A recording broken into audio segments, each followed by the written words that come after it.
Chapter 12. Daddy. At some point in my consciousness, it occurred to me that I had a father. It happened around the time my younger brother Hunter was born. I was 5 years ahead of Hunter, and while the arrival of a new baby in the house didn't seem to shake anyone, Hunter was the 11th child. It was the first time that an elderly, slow-moving man in a brown hat, vest sweater, suspenders, and wool pants seemed to float into my consciousness. He picked up Hunter and held him in the air with such delight it made me happy to watch him. His name was Hunter Jordan Sr., and he raised me as his own son. As a small boy, I was never quite aware of the concept of father. My real father, Andrew McBride, died before I was born. I was lorded over by Mommy, my older siblings, friends of Ma's, and relatives on my father's and stepfather's sides, whom, years later, I would recognize as guiding forces in my life. Out of this haze of relatives and authority figures loomed a dominating presence that would come and go. My stepfather worked as a furnace fireman for the New York City Housing Authority, fixing and maintaining the huge boilers that heated the Red Hook housing projects where we lived then. He and Mommy met a few months after my biological father died. Ma was selling church dinners in the plaza in front of our building at 811 Hicks Street when my stepfather came by and bought a rib dinner. The next week he came back and bought another, then another, and another. He must have been getting sick eating all those ribs. Finally, one afternoon he came by where she was selling the church dinners and asked Ma, "Do you go to the movies?" "Yeah," she said, "but I got 8 kids and they go to the movies too." "You've got enough for a baseball team," he said. He married her and made the baseball team his own, adding 4 more kids to make it an even 12. He made no separation between the McBride and Jordan children, and my siblings and I never thought of or referred to each other as half-brothers and sisters. For the powerless little kids, myself included, he was Daddy. For the mid-level executives, he was sometimes Daddy, sometimes Mr. Hunter.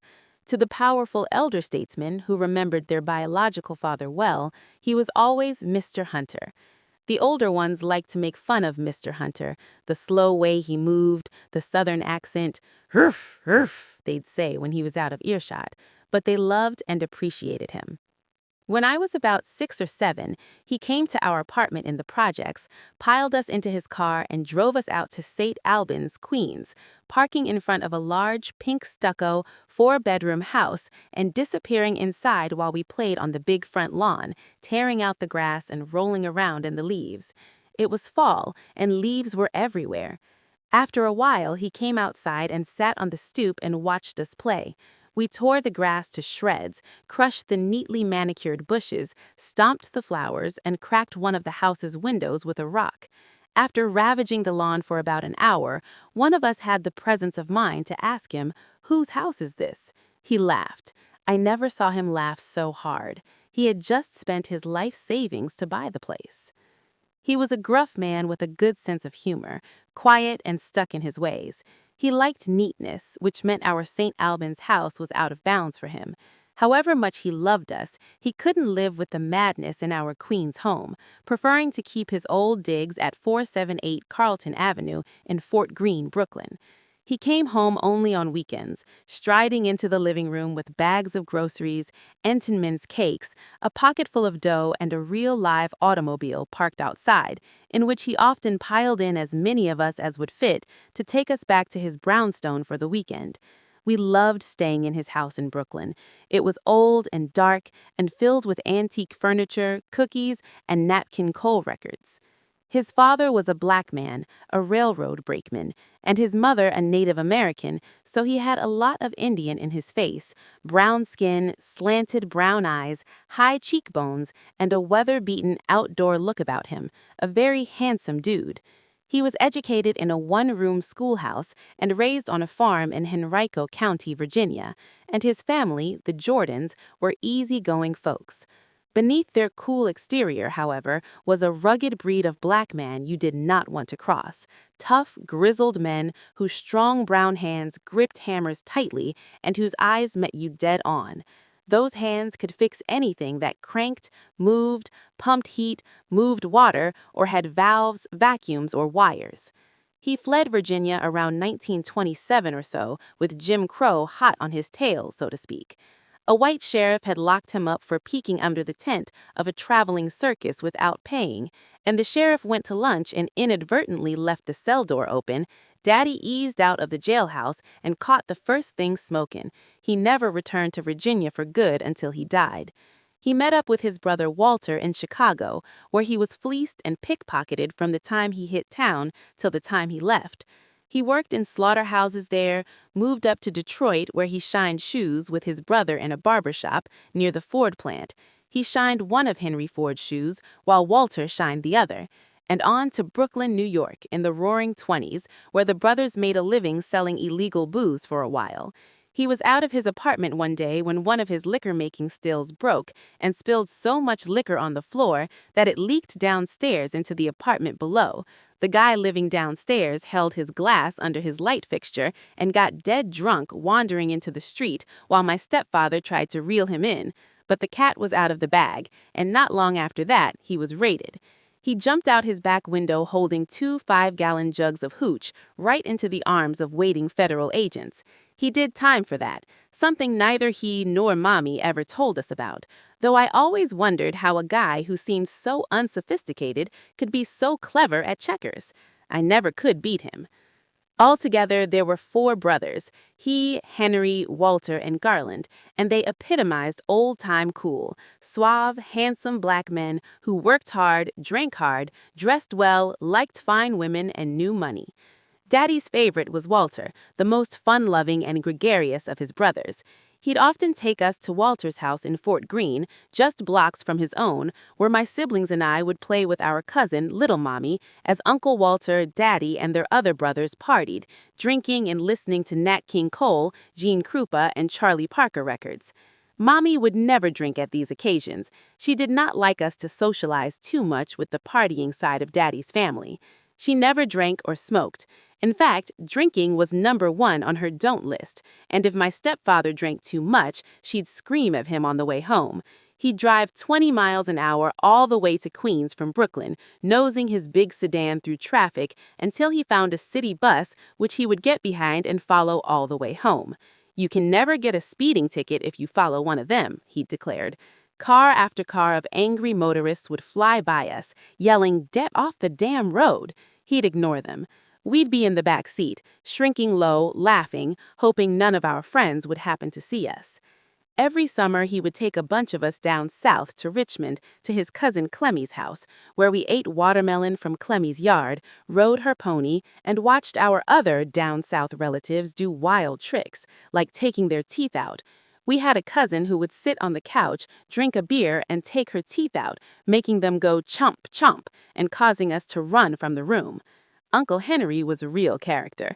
He was a mechanic and a decorated World War II vet who had a gold tooth in his mouth that flashed and sparkled when he smiled, which he was often. His stomach had been ruined after he was stabbed in a knife fight, though I couldn't imagine him angry. We loved him. When he laughed, he sounded like a par trying to start. "Here, here." We used to make fun of his laugh, which amused him greatly, titching off another round of "here, here" from him, prompting further outraged giggles from us. There were so many of us, we'd travel south in 2 cars, some of us riding with Daddy and Mommy in Daddy's car, some with Walter and Henry in a second car. One night, as we began one of our migrations back to New York from Richmond, Uncle Henry got drunk and was driving at 100 miles an hour in his Oldsmobile with me, my sister Judy, and my Uncle Walter inside. "This baby's a powerhouse," he roared, stomping the accelerator and flying up Interstate 95 as I watched Daddy's headlights through the back windshield grow dimmer and dimmer, then disappear altogether. As he barreled up the road laughing, Uncle Walter screamed at him, "Henry, slow down, damn it!" Uncle Henry ignored him for a few more harrowing minutes, finally pulling over at a rest stop. Minutes later, Daddy's car full of Mommy and the rest of the kids screeched up behind us. Daddy jumped out of his car so fast his hat flew off. "God damn it, Henry!" Walter had to restrain Daddy, and Henry, the boldest of the brothers, backed off and apologized. Daddy was the most respected of the brothers, and anger was a rarity with him. He had a peaceful, strong manner that did not provoke anger or invite fights. We drove back to New York packed in Daddy's car, while Henry slept peacefully in the back of his own car with Walter driving. Walter offered to take a couple of us with him, but Daddy refused. "I've had enough of y'all," he said. Walter shrugged. I thought my stepfather was odd. The fact that he and Mommy seemed to love one another did not help me think differently. He was nothing like my friends' parents, who were younger, drove new cars, followed the Mets, talked about civil rights, and foot raced with us. He had no idea what the 60s meant, nor did they seem to interest him. His only interests were my grades and church. He came to my Sunday school confirmation alone because Mommy could not, dressed to the nines, shirt buttoned to the top, hat creased just so, and sat in the back by himself, paying no attention to the other younger fathers dressed in bell-bottoms and hip 60s wear. He greeted my Sunday school teacher respectfully, hat in hand, and she smiled at him, impressed by his handsomeness and cool manner. But when she tried to engage him in conversation, he seemed uninterested, taking my hand and backing away, his gestures saying, "Thanks, but no thanks." He went to my eldest brother Dennis's college graduation dressed in his old-timey clothes and walked around the all-black campus of Lincoln University in Pennsylvania, beaming, full of so much pride, his family and white wife in tow, as black students and their parents did double takes. I used to look at him and wonder, what is his problem?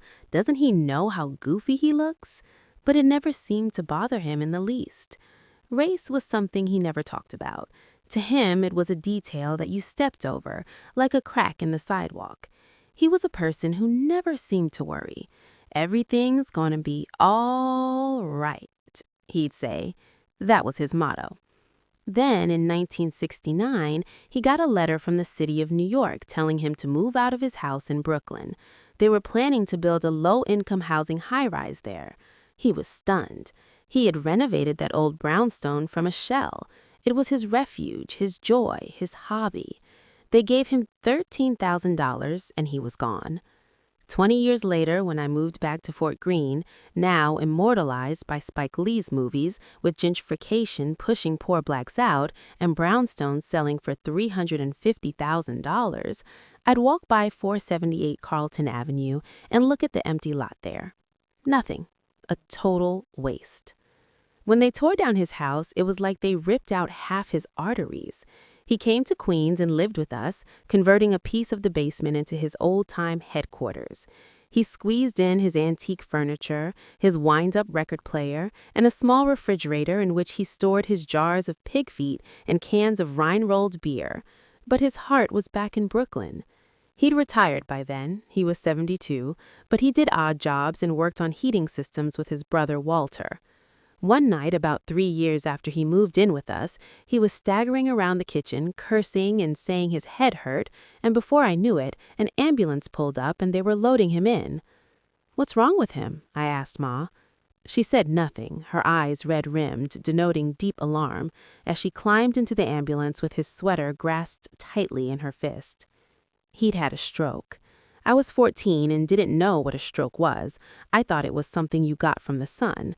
For me, the 2 weeks or so he was in the hospital meant I could hang out with my friends as long and as late as I wanted to, and I avoided going to see him until Mommy forced me to. I went with my sister Kathy, and when we walked into his hospital room, it was a brutal shock. He was laid out in hospital white. His face was slightly twisted. He could not talk. He could not move his right arm or right side. His hand, a strong, brown, veined hand that I'd seen gripping wrenches and tools and pipe fittings hundreds of times, was nearly limp, covered with IV gauze and connected to an IV. Mommy sat by him in silence, her face ashen. Kathy, who was always his favorite, walked into the room, saw him, and backed away from him, horrified. She could not look at him. She sat on a chair near the window and stared outside, crying softly. He raised his hand to comfort her and made some sort of horrid, gurgling speech noise to get her attention. She finally came over to him and laid her head on his chest and wept uncontrollably. I walked out of the room, wiping my tears, staggering toward the elevator, covering my eyes as no one could see, as nurses and hospital aides backed out of my way.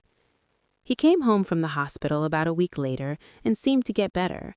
His speech, though slurred, returned.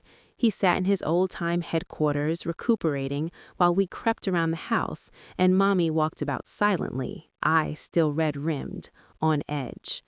One day, he summoned me downstairs and asked me to help him dress. "I want to take a drive," he said. I was the oldest kid living at home by then, my other siblings being away at school. He put on his sweater, wool pants, hat, and blue pea coat. Though ill and thin, he still looked sharp. Slowly, he mounted the stairs and stepped outside. It was May and brisk, almost cold outside. We went into the garage and stepped into his gold-colored Pontiac. "I want to drive home one more time," he said. He was talking about Richmond, Virginia, where he grew up. But he was too weak to drive, so he sat there behind the wheel of the car, staring at the garage wall, and he began to talk. He said he had a little money saved up for Mommy and a little land in Virginia, but it was not enough.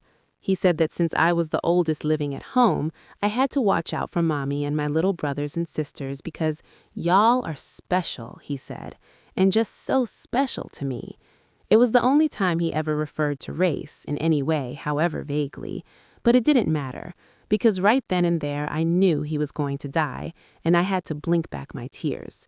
I wanted to tell him that I loved him, that I hoped with all my heart that he would get better, but I could not formulate the words in my mouth. We had never spoken that way to one another. We joked and talked, but his chief concern had always been my schoolin' and church raisin', as he called it. He was not a man for dialogue. That was Mommy's job. 2 days later, he suffered a relapse. An ambulance came and got him. About 4 a.m, the phone rang. My sister Kathy and I lay upstairs and listened, and through what seemed to be a fog, I heard my older brother Richie telling Mommy, "It's all right, Ma. It's all right." "It's not all right. It's not all right," Ma cried, and she wailed and wailed, the sound of her cries circling the house like a spirit and settling on all the corridors and beds where we lay, weeping in silence.